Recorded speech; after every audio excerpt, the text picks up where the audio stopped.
اعوذ باللہ من الشیطان الرجیم بسم اللہ الرحمن الرحیم ولو ان قرآنا سیرت به الجبال او قطعت به الارض او کلم به الموتى بل للہ الامر جمیعا۔ یہ آیت کریمہ ہم پڑھ چکے ہیں پچھلے لیکچر میں، لیکن اس کا آخری حصہ رہ گیا تھا تو میں نے مناسب سمجھا کہ اس کو دوبارہ ایک دفعہ پڑھ دوں آپ کے سامنے۔ اور اگر بے شک قرآن چلا دیے جائیں اس کے ذریعے پہاڑ، او قطعت به الارض یا پھاڑ دی جائے اس کے ذریعے زمین، او کلم به الموتى یہ کلام کیا جائے اس کے ذریعے مردوں سے، کیا مراد ہے اس سے؟ اس کی پچھلے لیکچر میں وضاحت ہوئی تھی، دو تفسیریں اس کی میں نے کی تھیں آپ کے سامنے۔ ہاں جی، پہلی تفسیر یہ ہے کہ یہاں قرآن سے مراد پچھلی کتابیں لی جائیں، کیونکہ پچھلی کتابوں پر بھی قرآن کا اطلاق ہوا ہے۔ کیا دلیل ہے اس کی پچھلی کتابوں کو قرآن کہا جا سکتا ہے؟ صحیح بخاری کی حدیث میں ایک آیت کریمہ میں صحیح بخاری کی حدیث میں وہ جو حدیث ہے حضرت داؤد والی، کہ حضرت داؤد علیہ السلام وہ جتنی دیر میں سواری پر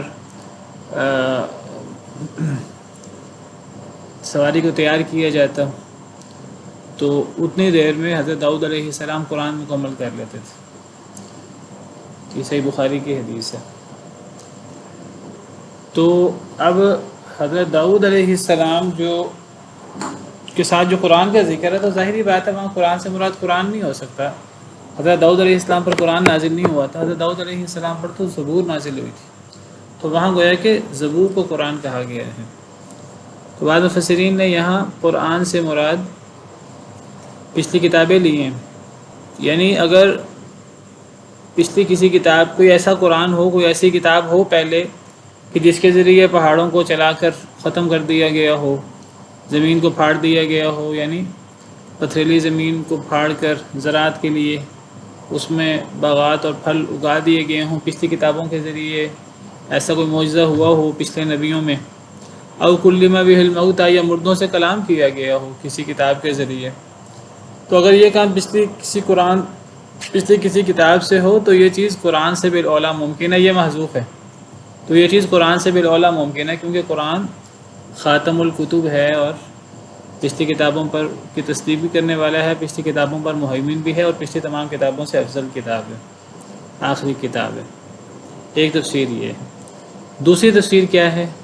دوسری تفسیر یہ ہے کہ اگر یہاں قرآن سے مراد قرآن ہی لیا جائے تو میری آواز آ رہی ہے آن لائن؟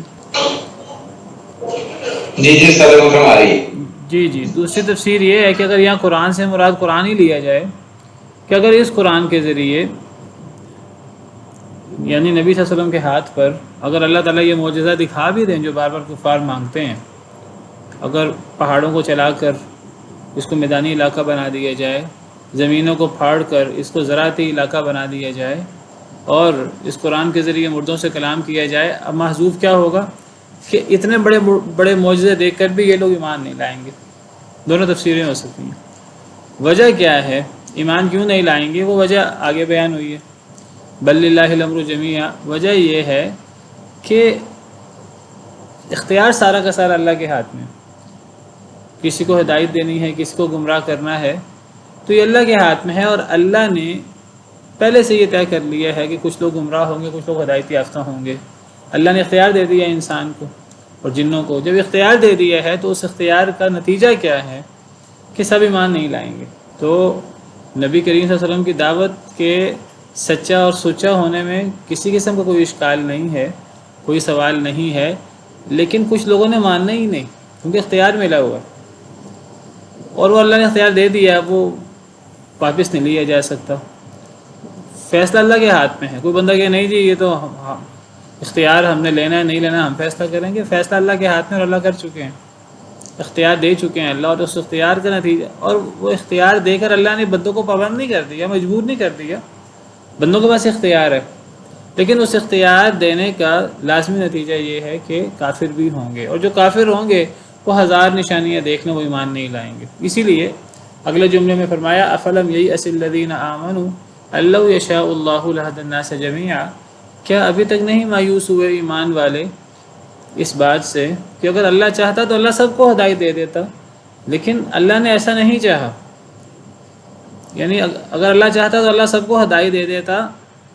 اس بات سے ایمان والوں کو مایوس ہو جانا چاہیے کہ سب ایمان لے آئیں گے، لیکن ایمان والے اور ایمان والوں کے امام نبی کریم صلی اللہ علیہ وسلم، خواہش تو یہی ہوتی ہے ایک نیک شخص کی، ایک ایمان والے کی، کہ سب ہی ایمان والے ہو جائیں، لیکن اللہ کہتے ہیں اس بات سے مایوس ہو جانا چاہیے، ایسا ہو نہیں سکتا، کیونکہ اللہ اختیار دے چکے ہیں۔ جب اللہ اختیار دے چکے ہیں، اب کچھ لوگوں کو 1000 نشانیاں بھی دکھائی جائیں، ایمان نہیں لائیں گے، تو اس بات سے مایوس ہو جانا۔ ایمان والے مایوس کیوں نہیں ہوئے ابھی تک؟ کہ اگر اللہ چاہتا تو اللہ سب کو ہدایت دے دیتا، لیکن ایسا ہوگا نہیں۔ یہاں تک ہم پیچھے پڑھ چکے ہیں۔ اب یہ آیت کا آخری حصہ جو باقی ہے، وَلَا يَزَالُ الَّذِينَ كَفَرُوا، بہت غور طلب آیت ہے، اس آیت لمبی آیت ہے۔ اس آیت کریمہ میں کئی ایسی چیزیں ہیں خاص اللہ تعالیٰ نے جس کے بارے میں ہماری رہنمائی کی ہے۔ یہ آیت کا آخری حصہ بہت اہم ہے۔ وَلَا يَزَالُ الَّذِينَ كَفَرُوا تُصِيبُهُم بِمَا صَنَعُوا قَارِعَةٌ أَوْ تَحُلُّ قَرِيبًا مِّن دَارِهِمْ، اور ہمیشہ رہیں گے کافر لوگ، نہیں ٹلیں گے کافر لوگ، کہ پہنچتی رہے گی انہیں، کیا پہنچتی رہے گی؟ بِمَا صَنَعُوا، تھوڑا سا تقدیم و تاخیر ہے، قَارِعَةٌ یہ فاعل ہے، پہنچتی رہے گی انہیں کھڑکھڑاہٹ، عذاب، مصیبت۔ قارعہ کا لفظی معنی کھڑکھڑانے والی، قیامت کا ایک نام بھی ہے القارعہ، ملقارعہ وما ادراک ملقارعہ، بہت بڑی ایک مصیبت ہے القارعہ، قیامت کے دن ہر چیز کھڑکھڑانا شروع ہو جائے گی، کوئی چیز ثابت نہیں رہے گی، ہر چیز کے اندر زلزلہ آ جائے گا، ہر چیز کے اندر تباہی بربادی آ جائے گی، تو ہر چیز میں کھڑکھڑ شروع ہو جائے گی۔ تو کھڑکھڑاہٹ سے مراد عذاب۔ یہ تو اللہ تعالیٰ فرماتے ہیں کہ کبھی کافر زائل نہیں ہوں گے، کبھی کافر نہیں ٹلیں گے اس بات سے، کیا نہیں ٹلیں گے؟ کہ ان پر انہیں پہنچتی رہے کھڑکھڑاہٹ، عذاب، یعنی ہمیشہ کافروں پر عذاب آتا رہے گا۔ کیوں آتا رہے گا؟ بما صنعوا، اس وجہ سے جو انہوں نے کیا، ان پر عذاب آنے کی وجہ ان کے خود اپنے اعمال ہیں۔ ورنہ ہم پیچھے اصول پڑھ چکے ہیں اللہ تعالیٰ کا کہ اللہ تعالیٰ تو ابتدا نعمتوں سے کرتے ہیں، ان اللہ لا یغیر ما بقوم حتی یغیروا ما بانفسہم، لمبی تفصیل ہم پڑھ چکے ہیں، اور وہاں میں وضاحت کر چکا ہوں آپ کے سامنے۔ اس کی بہتر تفسیر یہ ہے کہ اس سے مراد یہ نہیں ہے کہ انسان نیکی کرے گا تو اللہ نعمت دیں گے، اس کا اصل مفہوم یہ ہے، اصل اللہ کی طرف سے نعمت ہوتی ہے، اور پھر جب انسان اس نعمت کو بدلتا ہے، انسان کو شکر کرنا چاہیے، نہ شکری سے، کفر سے، اللہ کے نافرمانی سے، تو پھر اللہ نعمت کی جگہ پر انسان کے عمل کی وجہ سے جب انسان بدل دیتا ہے نعمت کے جواب میں شکر کی بجائے نہ شکری سے شکر کو بدل دیتا ہے، ایمان کی بجائے کفر کو اختیار کرتا ہے، اللہ کی باتیں ماننے کی بجائے اللہ کی نافرمانی کرتا ہے، تو پھر یہ نعمت ختم ہوتی ہے، پھر عذاب آتے ہیں۔ یہاں بھی اسی کی طرف اشارہ ہے۔ کافر لوگ چونکہ اللہ نے بڑے انعام کیے ان پر، اللہ نے ان کو ان کے کہے بغیر انسان بنایا، ان کے کہے بغیر ان کو نعمتیں دی، لیکن اب یہ کفر کر دیں اور کفر کی انتہا کر دیں اور اللہ کی ہر شرک کریں، رسولوں کو قتل کریں اور تنگ کریں اور ہر قسم کی نافرمانی کریں، تو پھر اب اللہ کی نعمتیں برقرار تو نہیں رہنی۔ دنیا اللہ نے نعمتوں کے لیے تو نہیں رکھی، دنیا تو اللہ نے آزمائش کے لیے رکھی ہے، تو اب ان کافروں پر ان کے اعمال کی وجہ سے ہمیشہ ان پر عذاب آتا رہے گا، مصیبت آتی رہے گی، یا تو ان کافروں کے اوپر آ جائے گی مصیبت، او تحل قریبا من دارہم، یا وہ نازل ہوگی ان کے گھروں کے قریب۔ سبحان اللہ، یعنی کفر اور برے اعمال کی نحوست اتنی زیادہ ہے کہ اگرچہ اللہ نے دنیا کو دارالجزا نہیں بنایا، اصل دارالجزا اور اصل بدلہ آخرت میں ہے، لیکن دنیا دارالابتلاء ہے، اس کے باوجود دنیا میں انسان کے برے اعمال کی نحوست اتنی ہوتی ہے کہ برے اعمال کی وجہ سے انسان پر، کافروں پر مصیبتیں آتی رہتی ہیں، بارش کی طرح ٹپکتی رہتی ہیں، یا جو انسان اللہ کی نافرمانی کرتا ہے، جو قوم اللہ کی نافرمانی کرتی ہے، اس قوم پر ڈائریکٹ اللہ کے عذاب آتے رہتے ہیں، مستقل آتے رہتے ہیں، یا پھر اس قوم پہ آتے رہتے ہیں، یا اس قوم کے قریب آتے ہیں۔ اور وہ قریب کیوں آتے ہیں؟ اس قوم کی خرابی کی وجہ سے انہیں ڈرانے کے لیے اللہ تعالیٰ ان کے ساتھ والے لوگوں پر اللہ تعالیٰ مصیبت نازل کرتے ہیں کہ یہ دوسروں کے حالت دیکھ کر سبق لے لیں. یعنی کبھی اللہ ہم پر آزمائش، ڈائریکٹ آزمائش بھیج کر اللہ ہمیں غفلت کی نیند سے جگاتے ہیں، اور کبھی اللہ تعالیٰ ہمیں نہیں، ہمارے بھائی کو، ہمارے ساتھی کو، ہمارے قریبی کو، ہمارے کولیگ کو، ہماری ساتھ والی بستی کو، ہمارے ساتھ والے شہر پر اللہ مصیبت طاری کر کے ہمیں ڈراتے ہیں. وہ جو مصیبت ان پر آتی ہے ساتھ والے ان کے قریب، او تحل قریب من دارہم، یا وہ مصیبت یا وہ عذاب اترتا ہے ان کے گھروں کے قریب، وہ عذاب ان لوگوں کے عمل کی وجہ سے نہیں ہوتا، وہ اس قوم کے عمل کی وجہ سے، یا اسی قوم پر اللہ کا عذاب آتا ہے، یا اس قوم کے برے عمل کی وجہ سے اس قوم سے قریب اللہ کا عذاب آتا ہے اس قوم کو ڈرانے کے لیے. اچھا اس قوم، جس قوم پر اللہ کا عذاب آتا ہے قریب، ان کا اپنا قصور کوئی نہیں ہوتا، ان کے اپنے قصور بھی ہوتے ہوں گے.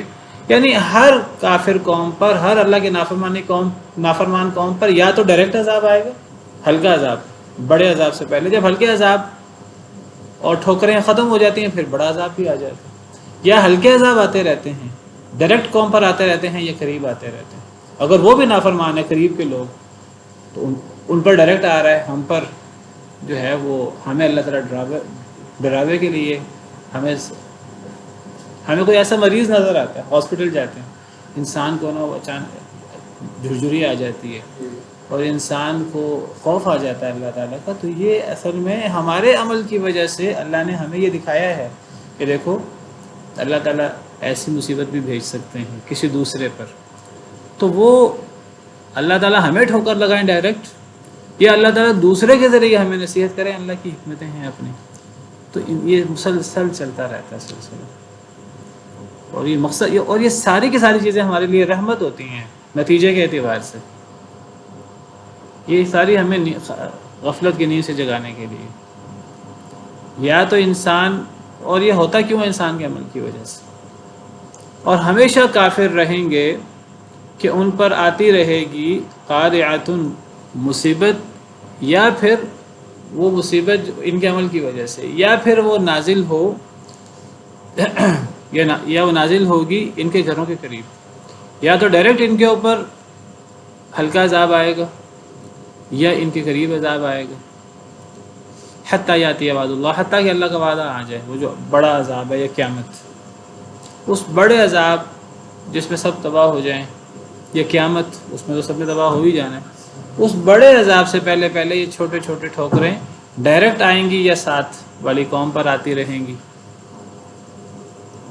اور یہ ساری ہماری اصلاح کے لیے ہے. جیسے اللہ تعالیٰ فرماتے ہیں وما اصابکم من مصیبت فبما کسبت ایدیکم، تمہیں جو بھی مصیبت آتی ہے وہ تمہارے اعمال کی وجہ سے آتی ہے. ویعفو عن کثیر، ہمارے سب اعمال کی وجہ سے دنیا میں مصیبت نہیں آتی. ہمارے اعمال تو بہت برے ہوتے ہیں، سینکڑوں برے اعمال میں سے چند کی وجہ سے مصیبتیں آتی ہیں، اور وہ ہمیں غفلت کی نیند سے جگانے، وہ بھی ہمیں غفلت کی نیند سے جگانے کے لیے آتی ہیں. بہت سے گناہ تو اللہ ویسے معاف کر دیتے ہیں، اور یا بہت سے ویسے صرف نظر کر لیتے ہیں. اور دوسری آیت میں فرمایا وَلَنُذِيقَنَّهُم مِّنَ الْعَذَابِ الْأَدْنَىٰ دُونَ الْعَذَابِ الْأَكْبَرِ لَعَلَّهُمْ يَرْجِعُونَ، ہم انہیں بڑے عذاب سے پہلے ہلکا عذاب چکھاتے رہیں گے شاید کہ یہ لوٹ آئیں. ایک اور آیت کریمہ میں فرمایا ظَهَرَ الْفَسَادُ فِي الْبَرِّ وَالْبَحْرِ بِمَا كَسَبَتْ أَيْدِي النَّاسِ لِيُذِيقَهُم بَعْضَ الَّذِي عَمِلُوا لَعَلَّهُمْ يَرْجِعُونَ. یہاں دونوں باتیں اللہ نے بیان فرما دی سورہ روم میں کہ بحر و بر میں فساد برپا ہو گیا بما کسبت ایدی الناس، لوگوں کے عمل کی وجہ سے. اب دیکھیے یہ عذاب، یہ مصیبت ڈائریکٹ برے لوگوں پر بھی آ سکتی ہے اور ان کے قریب بھی آ سکتی ہے. اب بحر و بر ہر جگہ تو انسان نہیں ہے، لیکن انسان کے کسی ایک قوم کے لوگوں کے برے اعمال کی وجہ سے بحر و بر سب میں مصیبت آ سکتی ہے. یعنی ہمارے اعمال کی وجہ سے جانور تک قحط سالی کے شکار ہوتے ہیں. چولستان میں جو کچھ ہوا ہمارے اعمال ہی ہیں. اب وہاں بیچارے جانور اور یہ چیزیں، تو یہ نحوست ہوتی ہے ہمارے اعمال کی، اور یہ ہمارے لیے عبرت ہوتی ہے. اور اگر ہم اس سے بھی عبرت نہ پکڑیں پھر عبرت اور کیا ہوگی. تو کبھی ڈائریکٹ ہم پر وہ مصیبت آتی ہے، کبھی ہمارے قریب وہ مصیبت آتی ہے. تو بحر و بر میں فساد برپا ہو گیا ہے لوگوں کے اعمال کی وجہ سے. لیذیقہم بعض الذی عملوا، تاکہ اللہ تعالیٰ انہیں ان کے بعض اعمال کا ذائقہ چکھائے. اللہ دنیا میں سارے اعمال کا ذائقہ نہیں چکھاتے. دنیا میں اصل تو عذاب آخرت میں ہوگا. دنیا میں تو یہ اصل میں اللہ کی رحمت ہے، یہ غفلت کی نیند سے جگانے کے لیے، ٹھوکر لگانے کے لیے ہے، اور یہ بعض اعمال کی وجہ سے ہوتا ہے، سارے اعمال کی وجہ سے تو ہوتا ہی نہیں، تاکہ اللہ انہیں ان کے بعض اعمال کا ذائقہ چکھائیں۔ اور اگلی بات بڑی اہم، لعلہم یرجعون، مقصد یہ ہوتا ہے لوگ اللہ کی طرف لوٹ آئیں، یہ انعام ہوتا ہے اللہ تعالیٰ کا۔ لیکن اگر لوگ نہ اسے سبق سیکھیں، پھر اللہ کا وعدہ آ جاتا ہے بڑا، عذاب کا اور موت کا، اور یہ ایسا ہو کر رہے گا، ایسا ہمیشہ ہوتا رہتا ہے۔ ان اللہ لا یخلف المیعاد، اللہ کبھی وعدے کی خلاف ورزی نہیں کرتے۔ برے لوگوں پر عذاب آئے گا، بڑا عذاب اس سے پہلے ٹھوکریں۔ اسی طرح جو نیک لوگ ہیں ان پر اللہ کی طرف سے انعام آتے ہیں، اور وہ بھی اللہ کا جو وعدہ ہے، اللہ کی ایک سنت ہے، اللہ کی سنت میں تبدیلی نہیں ہوتی، تھوڑی سی ہمیں لیٹ محسوس ہوتی ہے کئی دفعہ، وہ لیٹ بھی نہیں ہوتی، وہ اللہ نے تو حساب لگایا ہوتا ہے، اللہ کے حساب کے مطابق عین وقت پر ہوتی ہے۔ ہم انسان جلد باز ہیں، ہم کہتے ہیں کہ وہ جلدی کیوں نہیں آ رہی۔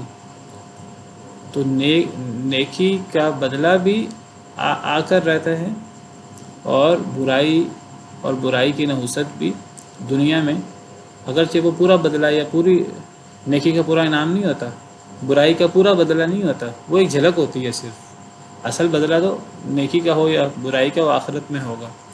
لیکن یہ اللہ کی ایسی سنتیں ہیں، یہ بدلتی نہیں ہیں۔ سنت اللہ التی قد خلت من قبل ولن تجد لسنت اللہ تبدیلا، یہ اللہ کی وہ سنت ہے جو پچھلے لوگوں میں بھی گزر چکی، ہم بھی اس کا مشاہدہ کرتے رہتے ہیں، اور اللہ کی اس سنت اور اللہ کے اس طریقے میں کبھی تبدیلی نہیں ہوتی۔ اللہ ان وعدوں کی کبھی خلاف ورزی نہیں کرتے، یہ اللہ کے وعدے ہیں، اور ایسا ہی ہوگا۔ ایک بندہ کہتا رہے میں اللہ کا نافرمان ہوں، مجھ پر عذاب ہی نہیں آ رہا، کئی لوگ بڑے بڑے بولتے ہیں، بھئی اگر عذاب آنا ہی ہے تو میں تمہارے مطابق اللہ کا نافرمان ہوں، مجھ پر عذاب کیوں نہیں آتا؟ تم اللہ کے بڑے فرما بردار ہو، تم پر اللہ کی نعمتیں کیوں نہیں آتی؟ کئی لوگ اس طرح کے بڑے بڑے بولتے ہیں۔ اللہ فرماتے ہیں اللہ کے وعدے پکے ہیں، اور اللہ کے وعدے پورے ہو کر رہیں گے۔ باقی اللہ نے یہ نہیں فرمایا کہ 2 سال میں پورے ہوں گے، کہ 1 سال میں پورے ہوں گے، کہ 6 مہینے میں پورے ہوں گے، کہ 5 سال میں پورے ہوں گے، کہ 10 سال میں پورے ہوں گے۔ وہ کب پورے ہوں گے وہ اللہ کو پتہ ہے، اور وہ جو اللہ نے لکھ رکھا ہے وہ ایک لمحہ نہ آگے ہوتا نہ ایک لمحہ پیچھے ہوتا ہے، لیکن اللہ کا وعدہ پورا ہو کر رہتا ہے، اور یہ ہمارے ایمان کا حصہ ہے۔ یہ بات یاد رکھیے، یہ چیز ہمارے ایمان میں شامل ہونی چاہیے، اہل ایمان کی، اور اس میں ہمیں کسی قسم کا تذبذب اور کسی قسم کا شک و شبہ نہیں ہونا چاہیے۔ بہت غور طلب آئی تھے، تو ہمارے توجہ میں رہنی چاہیے ہر وقت۔ وَلَقَدِ اسْتُهْزِئَ بِرُسُلٍ مِّن قَبْلِكَ فَأَمْلَيْتُ لِلَّذِينَ كَفَرُوا ثُمَّ أَخَذْتُهُمْ فَكَيْفَ كَانَ عِقَابِ، اور البتہ تحقیق مذاق اڑایا گیا رسولوں کا، من قبل کا، آپ سے پہلے بھی۔ اے اللہ کے رسول صلی اللہ علیہ وسلم، صرف آپ کا انکار نہیں ہوا، آپ کے ساتھ مذاق نہیں ہوا، آپ کا مذاق نہیں اڑاتے یہ لوگ، آپ سے پہلے بھی نبیوں کا مذاق اڑایا گیا۔ اللہ نے ڈھیل دی، پھر کیا ہوا؟ ڈھیل ختم ہو گئی۔ فَأَمْلَيْتُ لِلَّذِينَ كَفَرُوا، بس میں نے ڈھیل دی ان لوگوں کو جنہوں نے کفر کیا، ثُمَّ أَخَذْتُهُمْ، پھر میں نے پکڑ لیا۔ اگر یہ دنیا کی بات ہے، اگرچہ دنیا دارالجزا نہیں ہے، لیکن دنیا میں جھلک ہوتی ہے، نیک اعمال کی بھی جھلک نعمتوں کی صورت میں ملتی ہے، اور برے اعمال کی جھلک بھی عذاب کی صورت میں آتی ہے، اگرچہ اصل جو جزا ہے وہ آخرت میں ہوگی، لیکن دنیا میں بھی ہوتا ہے۔ آپ سے پہلے بھی رسولوں کا مذاق اڑایا گیا، تو اللہ نے ڈھیل دی، پھر اللہ نے پکڑ لیا۔ پھر اللہ فرماتے ہیں فَكَيْفَ كَانَ عِقَابِ، کیسا تھا عقاب، عقابی ہے اصل میں، عقابی یا ہے آخر میں، یا گری ہوئی ہے، تو پھر کیسا تھا میرا عقاب، میری سزا پھر کیسی تھی؟ یہ طنز ہے۔ پھر میرا عقاب کیسا تھا، یعنی یہ ایسی بات ہے جیسے ہم کہتے ہیں مزہ آیا، یعنی کسی کو تکلیف دے کر، تو یہ ایک طنز ہے۔ پھر کیسا تھا میرا عذاب، میری سزا پھر کیسی تھی؟ یہ سزا دنیا میں بھی ملتی ہے۔ وہ ڈھیل ہوتی ہے، اس ڈھیل سے کافر لوگ جو ہیں وہ دھوکے کا شکار ہو جاتے ہیں۔ اللہ کی طرف سے ڈھیل ہوتی ہے، وہ اصل میں ڈھیل نہیں ہوتی، ہمیں ڈھیل لگتی ہے، وہ ڈھیل نہیں ہوتی۔ وہ حدیث مبارکہ ہے، اگر تم کسی شخص کو دیکھو کہ وہ شخص اللہ کا نافرمان ہے، اس کے باوجود اس پر ظاہری طور پہ نعمتیں ہیں اللہ تعالیٰ کی، فَإِنَّمَا هُوَ اسْتِدْرَاجٌ، اب ظاہراً وہ بڑی نعمتوں میں ہے، تو یہ اصل میں نعمتیں نہیں ہیں، یہ استدراج ہے۔ اور استدراج کسے کہتے ہیں؟ آہستہ آہستہ پکڑ کو، وہ پکڑ جو آہستہ جو شکنجہ آہستہ آہستہ کستا ہے نا، تو وہ استدراج ہے. پھر وہ اصل میں پکڑ آ رہی ہے انسان کے پیچھے سے اور انسان کو پتہ نہیں ہے. دیکھیے موت ہمارے پیچھے لگی ہے اور موت نے آنا ہے اور موت برحق ہے، اور موت کے ساتھ یہ دنیا کی نعمتیں کیا حیثیت رکھتی ہیں. اگر ایک بندے کو پتہ ہو کل میری موت آنی ہے، اس کے پاس دنیا جہاں کی نعمتیں ہوں، تو وہ نعمتیں سے فائدہ تو نہیں اٹھا سکے گا. تو دنیا میں تو انسان کی حالت یہی ہے، وہ کل نہیں موت آنی تو پرسوں آ جانی ہے، پرسوں نہیں آنی تو مہینے بعد آ جانی ہے، سال بعد آ جانی ہے. تو جب موت نے آنا ہے تو پھر یعنی انسان دنیا میں عیش کیسے کر سکتا ہے؟ عیش کے لیے تو اللہ نے آخرت رکھی، تو دنیا تو وہ عیش کے لیے ہے نہیں. تو اگر کسی بندے کو اللہ کے نافرمانے کے باوجود ظاہری نعمتیں ملی ہوئی ہیں، وہ استدراج ہے، وہ ڈھیل ہے اللہ کی طرف سے. پھر لازماً اللہ کی طرف سے پکڑ آنی ہے. ایک سورہ ہود میں اللہ تعالیٰ نے بہت سارے انبیاء اور قوموں کا ذکر فرمایا ہے، اور اس سورہ ہود کے آخر میں اللہ تعالیٰ نے ایک اصول بیان فرمایا ہے، وَكَذَلِكَ أَخْذُ رَبِّكَ إِذَا أَخَذَ الْقُرَىٰ وَهِيَ ظَالِمَةٌ إِنَّ أَخْذَهُ أَلِيمٌ شَدِيدٌ. کہ اسی طرح اللہ کی پکڑ ہوتی ہے جب اللہ بستیوں کو پکڑتے ہیں جب بستیاں ظالم ہوں. پھر اللہ فرماتے ہیں إِنَّ أَخْذَهُ أَلِيمٌ شَدِيدٌ، بے شک اللہ کی پکڑ بڑی دردناک ہے، بڑی سخت ہے. تو وہ پکڑ بعض دفعہ فوری نہیں آتی، وہ اللہ نے لکھا ہوا ہے، کسی کو 100 سال بعد، کسی کو 50 سال بعد. تو وہ جب پکڑ میں تھوڑی تاخیر ہو جاتی ہے ہمارے حساب سے، اللہ کے حساب سے نہیں ہوتی. ہمیں لگتا ہے نہیں آ رہی نہیں آ رہی نہیں آ رہی، تو لوگ دھوکے کا شکار ہو جاتے ہیں، شیطان کے وسوسے کا شکار ہو جاتے ہیں. پھر جب پکڑ آتی ہے پھر وہ بڑی دردناک اور بڑی شدید ہوتی ہے، پھر انسان اس سے بھاگ نہیں سکتا. حدیث مبارکہ میں بھی ہے ان اللہ لا یملی للظالم حتی اذا اخذہ لم یفلتہ. صحیح حدیث ہے، اللہ ظالم کو ڈھیل دیتے ہیں، ظالم اسے دھوکے کا شکار ہو جاتا ہے. پھر جب اللہ پکڑ کرتے ہیں، وہ جو اللہ کی طرف سے وقت ہوتا ہے پکڑ کا، جب اللہ پکڑ کرتے ہیں پھر اللہ چھوڑتے نہیں ہیں، پھر اللہ سارے حساب پورے کرتے ہیں. جو لوگ ظلم کرتے ہیں دوسروں پر، بندناتے پھرتے ہیں، اقتدار کا نشہ ہوتا ہے، طاقت کا، قوت کا، مال کا نشہ ہوتا ہے، بعض دفعہ 10 سال 20 سال مل جاتے ہیں، لوگ سمجھتے ہیں ہمیں پکڑ نہیں آئے گی. پھر ایک وقت آتا ہے کہ پکڑ بھی آتی ہے، اور پھر وہ کینسر یا کوئی وہ ایسی بیماری کہ بندہ ایڑیاں رگڑتا ہے اور موت مانگتا ہے، موت نہیں آتی. لیکن وہ ہوتا 10 سال بعد، 20 سال بعد، 30 سال بعد. وہ کئی دفعہ جو ہے وہ ہمیں اندازہ نہیں ہوتا کہ یہ کس چیز کی پکڑ ہے. اللہ معاف کرے.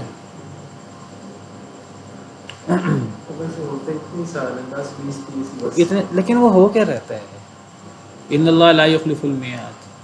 لیکن دیکھیے انسان کتنا عجیب ہے، انسان ہر وقت سینکڑوں ہزاروں ایسے واقعات دیکھتا ہے، انسان کو سبق نہیں ملتا. انسان پھر وہی اسی اقتدار اور اسی طاقت کے نشے میں انسان ظلم بھی کرتا ہے، انسان زیادتیاں بھی کرتا ہے، ماں باپ کی نافرمانی بھی کرتا ہے، اور ہر قسم کی قطع رحمی بھی کرتا ہے. اور یہ ایسی چیزیں ہیں جن کی سزا، بعض چیزیں ان کی سزا اللہ فرماتے ہیں آخرت میں ہوگی، دنیا میں نہیں. لیکن بعض چیزیں ان کی سزا دنیا میں ملنی ہیں، خاص طور پر قطع رحمی، ماں باپ کی نافرمانی وغیرہ، اس قسم کی چیزیں. تو بہرحال عقل مند وہی شخص ہے جو دوسرے کی حالت دیکھ کر سبق سیکھ لے، ورنہ انسان پر بھی ایسا وقت آنا ہے.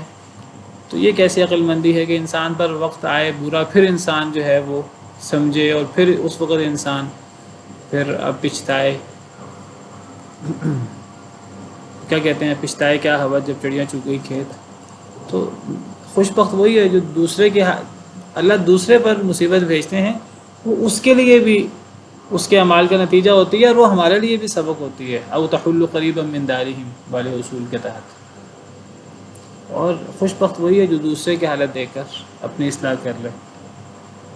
اور ہمیں ایسی حالتیں ہر وقت نظر آ رہی ہوتی ہیں، ہر وقت. لیکن کچھ منٹ نہیں گزرتے، انسان کی کیفیت بڑی عجیب ہوتی ہے.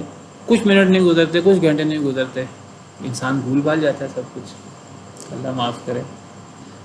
بیماری اور تنگی محض پکڑ کی ہی علامت ہے. انبیاء پر بھی تکالیف آئیں. پہلی بات ہے کہ قرآن کریم میں اصل میں عموم ملتا ہے، وما اصابکم من مصیبت فبما کسبت ایدیکم. تمہیں جو مصیبت آئے، یہ عموم کا صیغہ ہے، تمہارے اعمال کی وجہ سے ہوتا ہے. اور بشری تقاضے کے تحت کمیاں ایسی چیزیں انبیاء سے بھی ہو جاتی ہیں جس پر اللہ تعالیٰ بعض دفعہ تنبیہ کرتے ہیں۔ دیکھیے جو جتنا نیک ہو نا، تو ایک محاورہ ہے کہ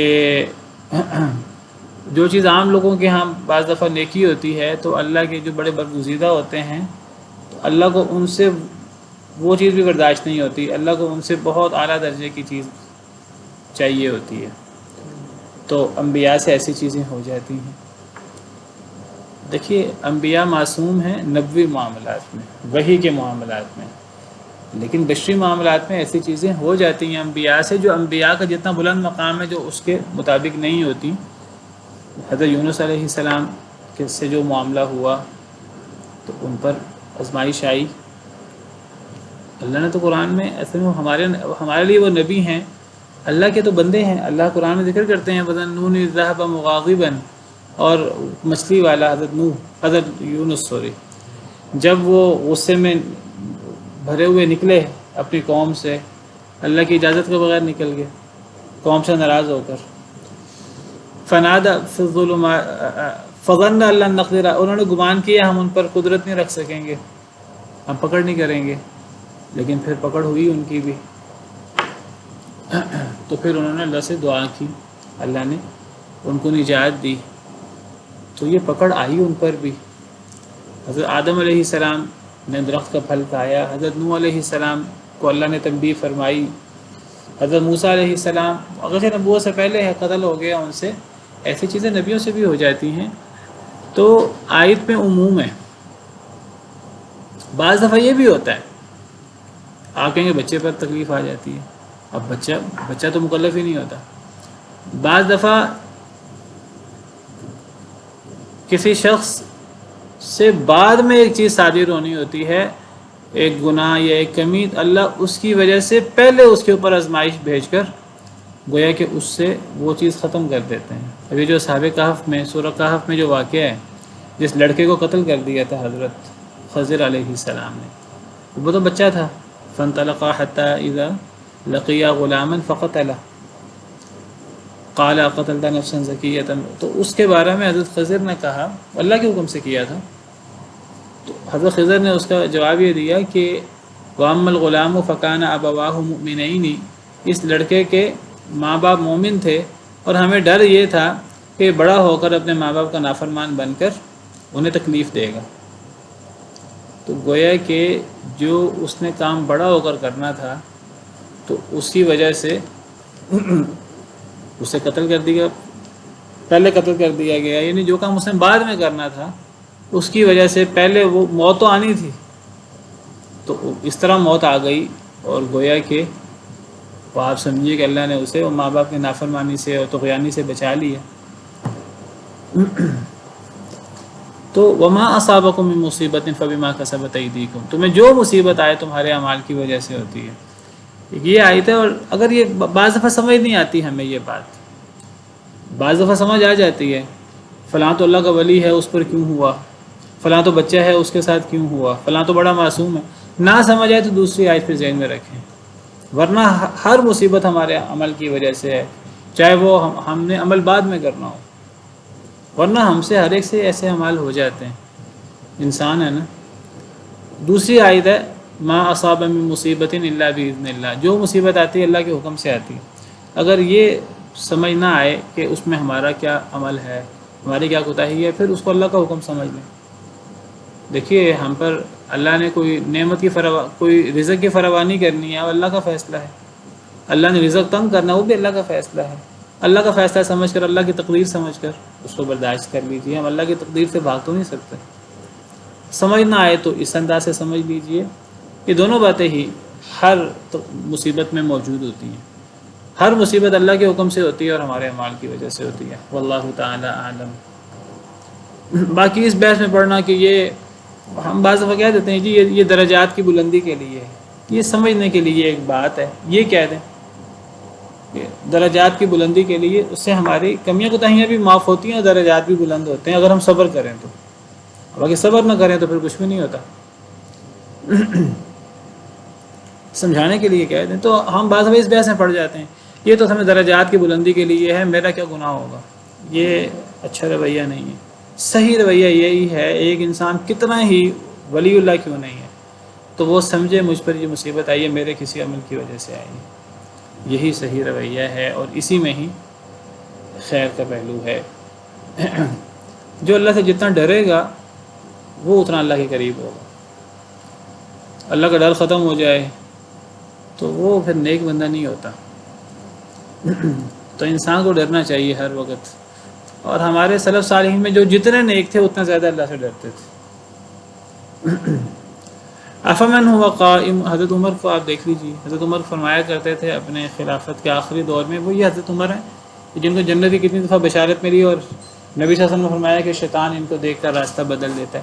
وہ حضرت عمر کہا کرتے تھے کہ یہ جو خلافت کا معاملہ ہے، اگر یہ معاملہ میرا بین رہ گیا، میں سمجھوں کہ میں کامیاب ہو گیا، نہ مجھ پر اس کا وبال ہو اور نہ مجھ پر، مجھ سے نیکیاں بھی ہوئی ہیں، مجھ سے خرابیاں بھی ہوئی ہیں، تو بس میں 50-50 بھی ہو گیا تو میں سمجھوں گا میں کامیاب ہوں۔ تو یہ ایمان چاہیے، اور یہ تقوی اور یہ اللہ کا ڈر چاہیے، پھر انسان جو ہے وہ گناہوں سے بچ سکتا ہے، ورنہ تو شیطان انسان کو وہ نیکی کے گھمنڈ میں ہی لے جاتا ہے، اور وہ جو گھمنڈ ہے، وہ جو تکبر ہے، وہ عام تکبر سے بہت بڑا تکبر ہے، اللہ معاف کرے۔ افمن هو قائم على كل نفس بما كسبت، کیا پس وہ ذات، کیا پس وہ یعنی اللہ، ہوا قائم جو قائم ہے، علی کل نفس ہر نفس پر، بما کسبت بسبب اس کے جو اس نے کمایا۔ یہاں جملہ مکمل ہو گیا لیکن بات سمجھ نہیں آئی۔ قرآن کریم میں اکثر جملہ مکمل ہو جاتا ہے، بات سمجھ نہیں آتی تو وہ محذوف نکالنا ہوتا ہے، اس سے بات سمجھ میں آتی۔ وجعلوا للہ شرکاء یہ الگ جملہ ہے، بما کسبت پہ بات مکمل ہو گئی ہے۔ ایک سوال اللہ نے قائم کیا ہے، کیا پس وہ شخص یعنی اللہ جو قائم ہے ہر نفس پر، ہر نفس پر قائم ہے سے کیا مراد ہے؟ جس کا ہر نفس پہ زور چلتا ہے، اس نے انعام کرنا ہے تو انعام کرے، سزا دینی ہے تو وہ سزا دے، ہر نفس کے اوپر اس کی حکومت چلتی ہے، اور جو چاہے وہ کر سکتا ہے، یعنی اللہ۔ کیا پس وہ ذات یعنی وہ اللہ جو قائم ہے ہر نفس پر اس کے عمل کی وجہ سے۔ ایک انسان، اللہ تعالیٰ ہر شخص کے ساتھ اس کے عمل کے مطابق اس کو سزا بھی دے سکتے ہیں، اس پہ انعام بھی کر سکتے ہیں۔ ایک تو یہ اللہ کی ذات ہے، اور یہ جو کیا کا اندازہ افمن، یہ عام طور پہ تقابل کے لیے آتا ہے، یعنی گویا کہ دو شخصیات کا تقابل ہوتا ہے۔ تو یہاں ایک شخصیت تو اللہ کی ہے، دوسری شخصیت کون سی ہے وہ ذکر نہیں ہے، وہ معذوف ہے۔ وہ کون سی شخصیت ہے؟ باطل معبود۔ اللہ تقابل کر رہے ہیں، یعنی توحید، قرآن کا عام موضوع توحید ہے، تو اللہ تعالیٰ فرماتے ہیں کہ ایک طرف اللہ رب العالمین ہے جو نفع کا بھی مالک ہے، نقصان کا بھی مالک ہے، اور ہر شخص کو اس کے عمل کے مطابق اس کے ساتھ اچھا برا معاملہ کر سکتا ہے، نفع نقصان کا مالک ہے۔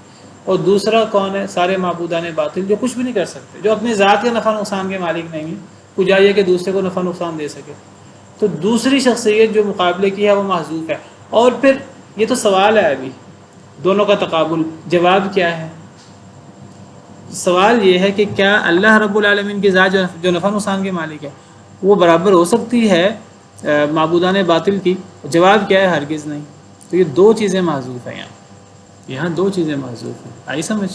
وہ بھی محذوف ہے، اور پھر سوال قائم ہوا، اس کا جواب بھی محذوف ہے، اور یہ سوال دو شخصیات کے تقابل پر ہے۔ تو اللہ تعالیٰ نے سوال قائم کر دیا آ کے ساتھ۔ تو میں کہہ رہا تھا کہ دو چیزیں محذوف ہیں، یعنی ایک تو محذوف ہے وہ جو مد مقابل دوسری جو باطل معبود ہیں وہ، اور یہ سوال ہے، آ کے ساتھ سوال قائم ہوا، اور سوال کے بعد ایک فریق بیان ہوا، ایک تو دوسرا فریق محذوف ہے، اور پھر یہ دونوں فریق جب اکٹھے ہو گئے، ایک فریق موجود ہے اور ایک فریق یعنی اللہ رب العالمین کہ اللہ نے اپنی صفت بیان کی، اپنی عظمت بیان کی۔ اللہ کی عظمت تو یہ ہے، اور جب اللہ کی یہ عظمت ہے تو اللہ معبود برحق ہو سکتا ہے۔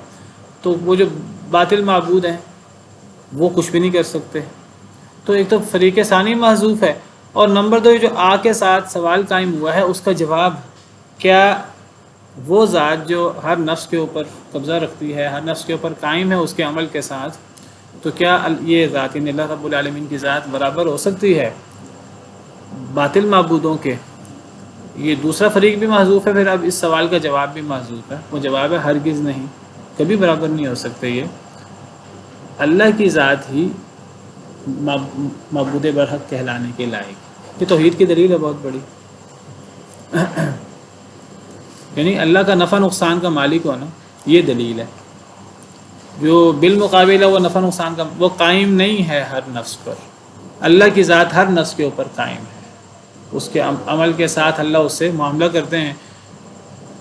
دنیا کی کوئی اور شخصیت کسی دوسرے کے اوپر قائم نہیں ہے کہ اس کو اس کے عمل کی کما حقہ جزا یا سزا دے سکے. تو جو جزا یا سزا دے سکے اسے ہی معبود حق برحق ہونا چاہیے، اور وہی معبود برحق ہے. تو یہ توحید کی بہت بڑی دلیل ہے.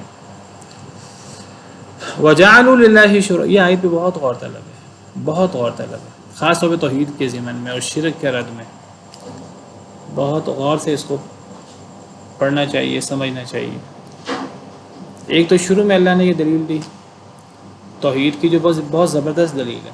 یہ بالکل اس طرح کی دلیل ہے جس طرح اللہ فرماتے ہیں کیا جو پیدا کرے جو پیدا نہ کرے برابر ہو سکتے ہیں؟ کبھی برابر نہیں ہو سکتے. تو جو کسی دوسرے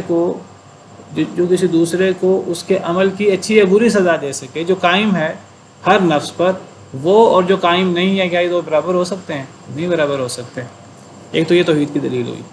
اب آگے وَجَعَلُوا لِلَّهِ شُرَكَاءَ قُلْ سَمُّوهُمْ، انہوں نے بنا لی اللہ کے لیے شریک، باطل معبود بنا لیے مشرکین نے. قُلْ سَمُّوهُمْ، کہہ دیجئے اے اللہ کے رسول صلی اللہ علیہ وسلم، سموہم، ان کے ذرا نام تو لو. یہ دوسرا جملہ ہے جو توحید، جو شرک کا رد ہے. یعنی ان مشرکین نے اللہ کے علاوہ جو شریک بنائے ہیں، تو اللہ نبی کو حکم دے رہے ہیں اے نبی ذرا، ایک طنز ہے ایک بہت بڑا، اے نبی ذرا ان سے پوچھئے کہ ذرا نام لو کہ تم اللہ کا شریک کن کو بناتے ہو، وہ اللہ کا شریک بننے کے قابل بھی ہیں کہ نہیں، ان میں کیا ایسی چیز ہے کہ وہ اللہ کے برابر ہو گئے، ذرا ان کے نام لو. یہ لات، یہ منات، یہ عزا، یا وہ اللہ کے ولی کیوں نہ ہو، اللہ کے نبی کیوں نہ ہو، مخلوق ہے اللہ کی، اللہ کے برابر تو نہیں ہو سکتے. ذرا ان کا نام لو، کیا وہ اللہ کے برابر آ سکتے ہیں؟ کبھی نہیں آ سکتے. یعنی نام لینا مقصود نہیں ہے صرف ظاہری طور پر، ان کے نام، ان کی صفات تقابل کرو، ذرا اللہ سے تقابل ہو سکتا ہے کہ نہیں ہو سکتا؟ کبھی بھی نہیں ہو سکتا. کہہ دیجیے ذرا ان کے نام تو لو. اصل میں مسئلہ یہ جو اللہ کے علاوہ شریک بنائے ہوئے ہیں، اصل میں وہ شریک بھی تو پیچھے شخصیت تو ہے کوئی نہیں، وہ نام ہی ہے، الٹی سیدھی صفات ہی لوگوں نے بنا رکھی ہیں. سب سے بڑا مسئلہ یہ ڈھکوسلا ہے. آپ ہمارے ہاں دیکھیے نام بڑے بڑے ہیں، گنج بخش، گنج شکر، غریب نواز، داتا، زندہ پیر، غوث اعظم، کیا کیا نام رکھے ہیں. وہ جن کے نام رکھے ہیں ان کو خود دعویٰ ہی نہیں ہے ان چیزوں کا. حاجت روا، مشکل کشا، علی حاجت روا، مشکل کشا، یہ سارے نام ہیں صرف، ان کو خود دعویٰ نہیں ہے ان چیزوں کا. لوگوں نے گھڑ گھڑ کے قصے، جھوٹے قصے بنا رکھے. پیر عبد القادر جیلانی رحمہ اللہ، اللہ کے نیک بندے تھے، انسان تھے، کمی کوتاہیاں ان سے بھی ہو سکتی ہیں، الٹی سیدھی چیزیں ان کے اوپر گھڑی ہوئی ہیں. ایسے ایسے قصے بنا رکھے ہیں کہ انسان حیران ہو جاتا ہے. گھڑ کے ایسے قصے بنا رکھے ہیں، اور پھر ان کو اللہ کے برابر کر دیتے ہیں. کسی جگہ پیر عبد القادر جیلانی کا مقابلہ ملک الموت سے کرواتے ہیں کہ ملک الموت نے کسی کو فوت کر دیا، روح قبض کر لی.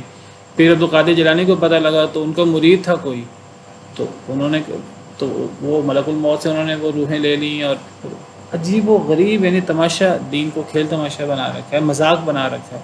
کچھ لوگوں کو 10-20 سال کے بعد زندہ کر دیتے ہیں. یعنی دین کو کھیل تماشا بنا دیا، اللہ معاف کرے. انہوں نے اللہ کے شریک بنائے. کہہ دیجیے اے اللہ کے رسول ذرا ان کے نام لو، یہ اللہ کے شریک بننے کے قابل ہیں؟ یہ کوئی بھی ہو، کتنا بڑا سے بڑا کوئی نیک کیوں نہ ہو، وہ اللہ کا بندہ ہی ہوگا. تو اللہ کا بندہ اللہ کے برابر کیسے ہو سکتا ہے؟ جو پیدا ہوا ماں سے، باپ سے، جو کھاتا پیتا ہے، جو ناقص ہے،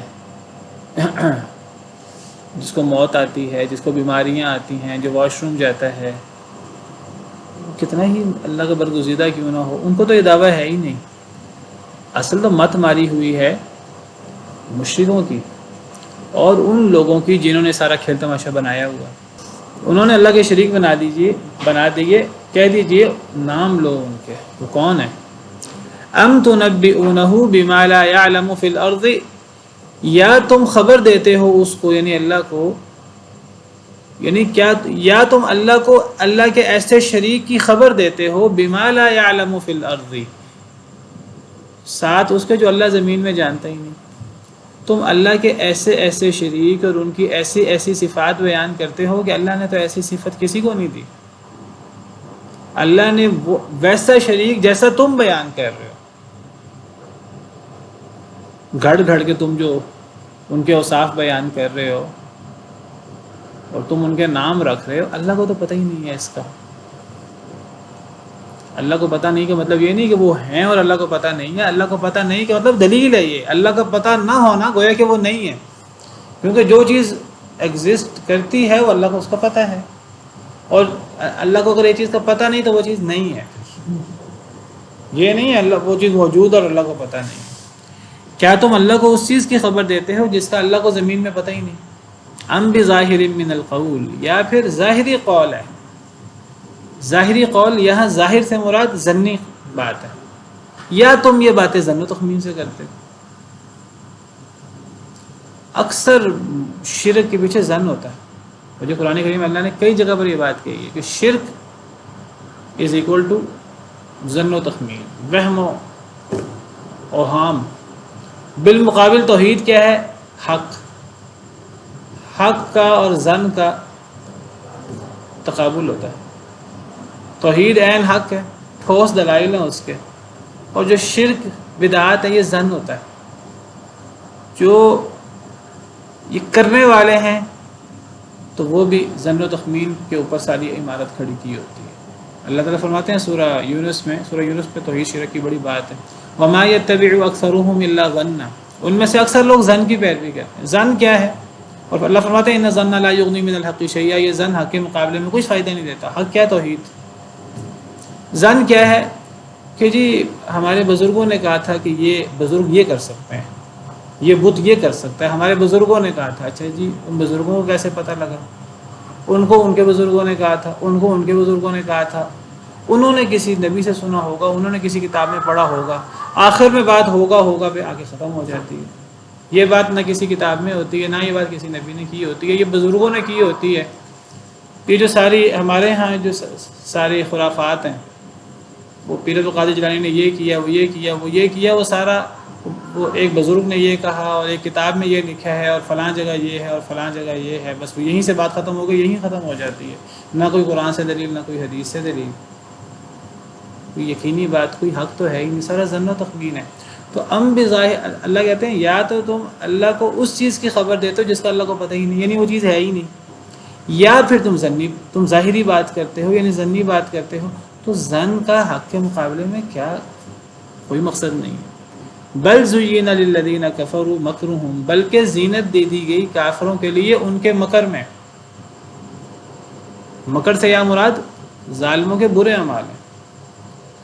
ظالموں کے لیے، کافروں کے لیے زینت دے دی گئی ان کے مکر میں، یعنی ان کے یہ جو شرکیہ اعمال ہیں، بدی اعمال ہیں، یہ اعمال ان کے لیے مزین کر دیے گئے. وہ سمجھتے ہیں ہماری بڑی زبردست دلیل ہے، ہم تو بڑی زبردست بنیاد پہ کھڑے ہیں.